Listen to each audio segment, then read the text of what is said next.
Well, there's a good possibility that you're going through something really difficult right now. Or in some cases, it's even worse. Somebody you love is going through something difficult and you're having to sit back and watch, kind of feeling helpless, not knowing what advice to give. Well, my next author, I think, was probably a gift given to us. Her name is Poole, and her book is called Believe in Yourself. And we're glad that you're here. Thank you, Suzanne. And would you share the overall general message of the book Believe in Yourself with us right off the bat? Absolutely. Well, I think a lot of people, just like me, face some curveballs in life and they become challenges. But we know that we have the answers deep within us. And this book will give you some tools, practical advice, and practical, easy to do measures to help you work through some of these curveballs.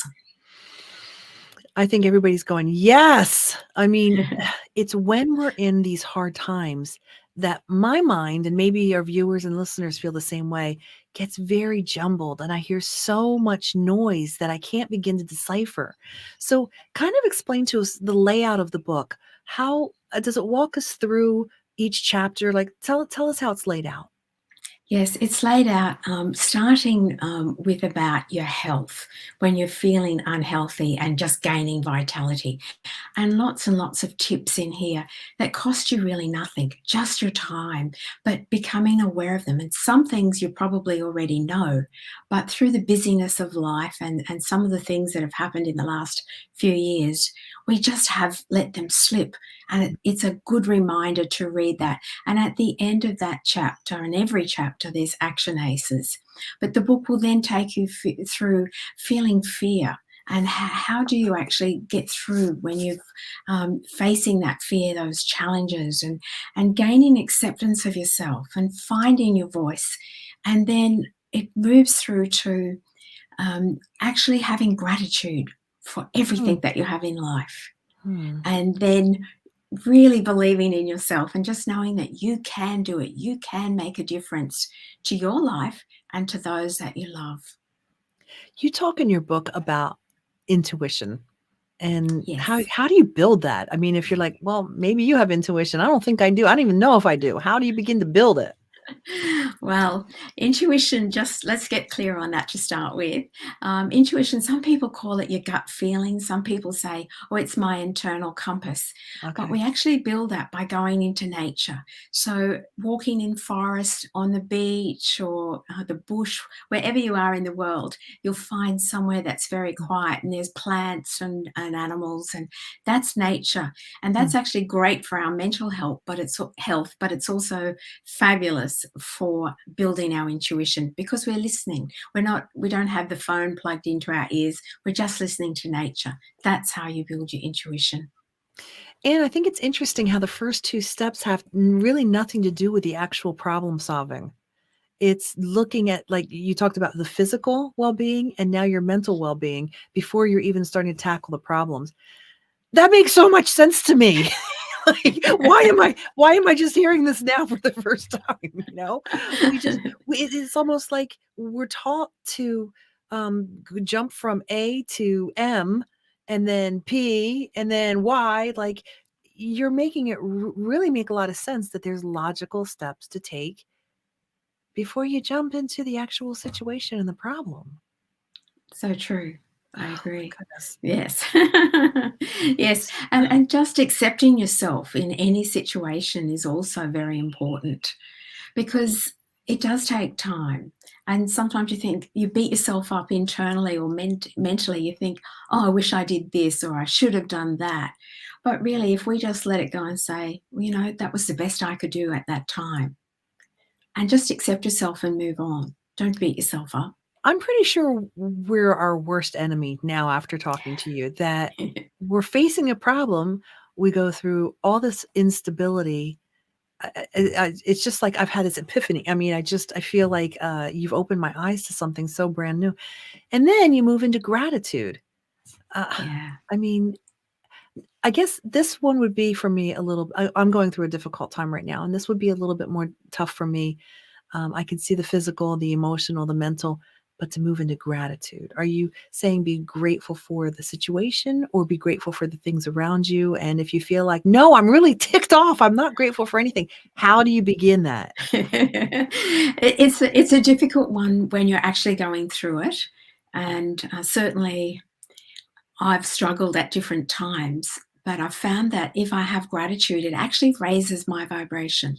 Mm, And I can be so thankful for just the clothes that I wear, the roof over my head, or even just the bed that I sleep on. But then there's mm, other times when you talk about situations that come and you think, how could that possibly make a difference? You know, it's so terrible. But I look for the good in it. I look for, well, what's the learning from this? And I have gratitude that I've been exposed to this and I take something good from it, even if it's a dire circumstance. And it's really just changing your mindset to one of gratitude and say, yes, whilst I don't like the outcomes, I am thankful that I've experienced this because I've grown. Have you always been this calm and this so you have such an incredible peace about you? I mean, and life can't be perfect for you. Come on. Yeah. And I life mean has not been perfect for me. If you read my book, you'll find that, yeah, I've had a very hard life. But at really? the same time, I've been able to work through those. I've transformed my life incredibly, particularly in the last 20 years. I've done a lot of the internal work.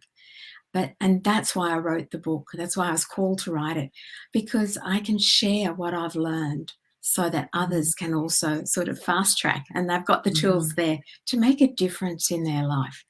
I want mhm. to help people move through some of the struggles that I had and the many flooding of tears. They all have gone, and I am calm, but I have put into practice everything that I write in the book. Hmm. Are there actual tactical things that people can do to help relieve stress or to move them if they're like, I'm not strong enough to take a walk. I'm not strong enough to focus on my health. What are some real little baby steps that you go, that is, you're going in the right direction? Yes, yeah. Well, there's a couple of things just depending on the situation. Obviously, if you're unable to get out, either look at a magazine or something that's got pictures of nature, just something Mm, that's going to uplift you.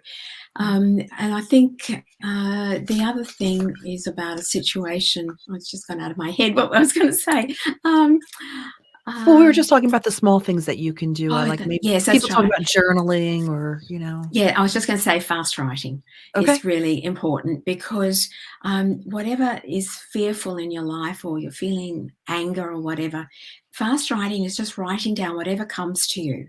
And just it doesn't matter about the swear words, it doesn't matter about the grammar or the language, anything. Just get it out because we're getting it out of ourselves, out of our mind. And once we've got it on paper, we can rip it up and throw it out. And that way, Mm, it's sort of, we've released it. There are baby steps that, and I even do it now sometimes. I think I need to just fast write. I'm feeling angry about something. So I think it's only cost you time and a little bit, might take 5 minutes, it might take half an hour, depends how long it's been festering within you. So don't expect results immediately, but you will feel better for having written it out. fast write. I've never even heard of that term before. Of course, journaling, and in my mind, I imagine people doing sketching and, writing love and patience and things they're grateful for. But when you're really in the muck, fast Yeah, write, yeah. yeah. It sounds to me what you're saying is that all the noise that we have going on in our head and our heart during these difficult times, it's like all these apps that are open. And when you fast write, you're getting it out and you're closing that app. And That's the so visual is true. just so beautiful. That's a Yeah, great analogy. yeah, I love it. yeah, yeah. So Yeah. one of the other things, and again, that's causing you to be so clearly peaceful. I mean, you talk about meditation. I mean, you are just even your picture, you look like you have a filter on you. I mean, you're just like so calm. You just exude this love and peacefulness. And I'm sure when you talk about meditation, that's got to be a big part of what's going on. Yeah, definitely. Definitely, I love nature, and I it soothes my soul. It just really grounds me. It makes a big difference in my life. Mm, And meditation, you can sit for 2 minutes or for half an hour, it doesn't matter. But mm, I often give thanks, and appreciation for what I have and where I've been. And all of that is, I think, just helps me keep calm. Um, I've been doing it for a long time. So, yes, I'm pleased that you can pick up that I'm calm. Oh, I hope oh the my audience can too. I think there's no question, and you are living proof that when you say and I'm gonna get this wrong, but you are what you focus on. You become what you focus on. That's right, we do. And sometimes people are always looking at the negative side of things, and you actually draw that to you. Whereas if you think, well, I'm very grateful that it's raining today because that's going to water the lawn and my plants. Too bad about the puddles and all the other things that happen, or the washing won't dry. It's just that mindset shift that makes such a difference. Hmm. You make it sound like we actually have control over things, and that's a good thing to believe and to work towards instead of life happening and crushing us. It's about our Yes, attitude. My yes, gosh, this has been just an amazing, very fast interview, and I'm so thankful for you. I wanna thank Prime 7 Media for making this interview possible, and Anne, if you'll just tell us where your book's available. yes, my book is available on Amazon worldwide. Okay, and I imagine where books are sold, you probably can And get yes, a definitely. good copy there. Do you have any final thoughts before we, sign off here? I just like to say, please believe in yourself. There's Mm, so much good in you. Dig deep. You have the answers within you. And I hope that you'll purchase my book and it will help you on your life journey. absolutely, we'd love for you to give a rating on it as well, that really goes a long way, so Anne, thanks again, have a wonderful day. Thank you so much, Suzanne.